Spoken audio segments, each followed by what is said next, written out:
Family coming together for Thanksgiving can be fun, but can also bring some awkward moments. You've been to my house? Luckily, Court has us covered and has an expert to give us some holiday tips to make things go a little smoother. Yes, you know we love when Rosalinda Randall comes to visit because we get some helpful sage advice to kind of alleviate some of those awkward moments.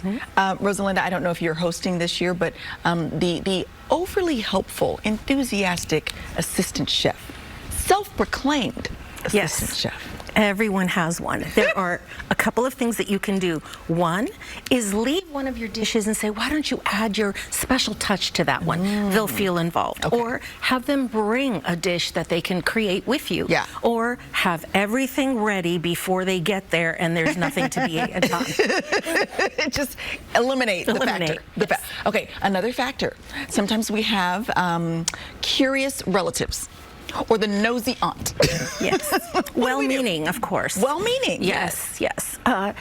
There are ways, I mean, especially if it's family or a close friend, you don't want to go, well, that's personal, and have a snooty attitude. Yeah. You can, but that's not going to go anywhere. Yeah. If someone asks you something, or an aunt, especially if it's well-intentioned, like, well, when are you two getting married? You know, that's the typical answer. It's like, oh, or well, when are one you of having us. children? Yeah, so one of us asks the other, or when it happens, or how much are you making at that job? Enough to enjoy life. Wow. You know, I mean, or what do you see in that guy? You know, you bring a boyfriend. Yeah. And that one, because someone just recently asked me, I said, the same qualities you saw in Uncle Louise.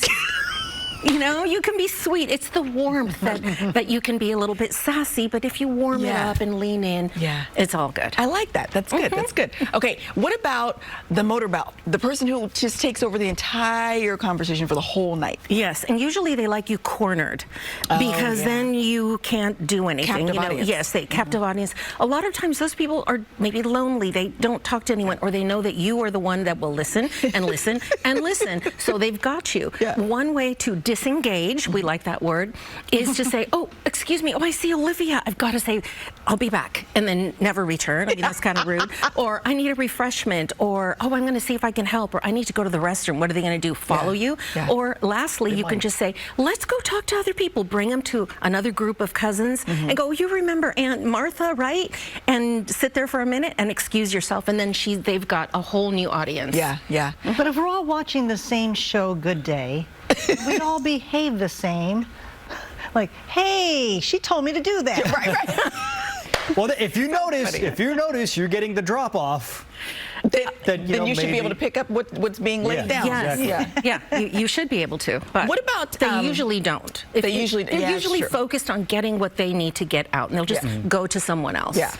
Okay. Well, speaking of getting things out, the announcement where it now becomes about them. Yes. Don't use somebody's party as a place for your announcement, especially if it's like, oh, well, I'm getting divorced, I just got fired. That's a downer. What is that supposed to do to everybody? You know, they're there for a party. But even when it's like, we're pregnant, we're engaged, ask the host in advance. Okay. And if they agree, great, you can do it, but maybe consider doing it towards the end of the party, because also as a guest, now I feel forced to, oh, hi, how'd you get engaged? You know, now I have to do this. You know, it's an obligatory question and go up to you, not just enjoying the party. So don't. And if they say no, if you ask in advance, even if it's your mom, your sister, and they say, you know, I'd rather not have that, you know, announced at the party, don't pout and cancel. Have your own party.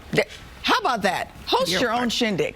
And that's where you can have your uninvited guests as well. If you want more details on what to do about that, as well as how to not burp in the boardroom. She's the author, Rosalinda Randall. All of her details are on our website, GoodDaySacramento.com, under show info and today's date. Stick around, we've got more Good Day on the other side of the break. I'm inviting you to come back after the break.